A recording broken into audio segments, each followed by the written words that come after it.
मैं हूं सैयद जीशान, आप देख रहे हैं सत्य आज तक। नजर डालते हैं आज की कुछ अहम खबरों पर। देखो यार, मैं ये मीडिया का मुझे शौक नहीं है। मेरे घर पे हल्ला हुआ है, मेरा कंसंट्रेशन बहुत ख़राब हुआ है। मेरे घर में 2 छोटे बच्चे, 3 बहुएं, मेरी सब सारे औरतें हैं।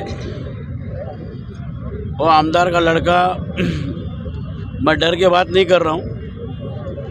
मेरे माननीय मुख्यमंत्री महोदय, माझ्या मुलांना, माझ्या घरातल्या लोकांना काय झालं तर हे वाईट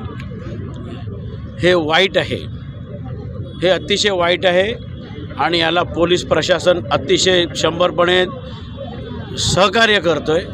पोलीस सहकार्य करतात, माझ्या घरात येऊन त्यांना दमदाटी करण्याकरता अलाव करतायत, दगडफेक करतायत, माझ्या मुलांना, माझ्या मुलींना घाबरण्याचा प्रयत्न केलेला आहे, दगडफेक केलेल्या गाड्यांचा काचा फोडल्यात आणि हे सगळं होऊन झाल्यानंतर त्यांना पोलीस प्रोटेक्शन घेऊन बाहेर घेऊन जात आहेत।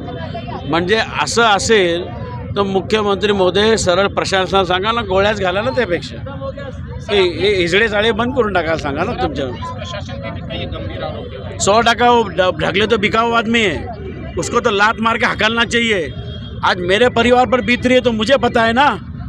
वो क्या अपनी वर्दी संभाल के लिए सब कुछ कर रहा है, शराब पी के यहाँ पर आया है और हमें संभाल रहा है। हमें प्रोटेक्शन दिया है तो प्रोटेक्शन बोलता है तुम कायदा हाथात घेऊ नका। मेरे घर तक, घर के अंदर गए, वो बोलता है कायदा संभालो, तो उसको मूर्ख का अक्कल नहीं है। कायदा क्या है, मुझे बोल रहा है कायदा हाथ में लो, तो ये क्या ले रहा है, किसका हाथ में ले रहा है? ये पोलिंग के दिन भी जो है इस तरह से हुआ था। ये ढगले 100% मैनिपुलेटेड पर्सन है, 100% पैसा लेके खड़ा है और खाली उसी की बाजू, किसी की बाजू मांडे। लेकिन हमने कोई गुनाह किया ही नहीं है। जो इतने भी FIR दिए नॉन डिफेंडेबल ही नहीं, किधर ज़बरदस्ती झूठे नाटक करता है। कल मिरोनिक जो हम लोग जीत के आए, फटाकड़ा का माल बजाए, उसको तकलीफ है। आज ये चाकू मारा तो उसको तकलीफ नहीं है, बोलता कायदा हातात घेऊ नका। कौन सा कानून पड़ गया है?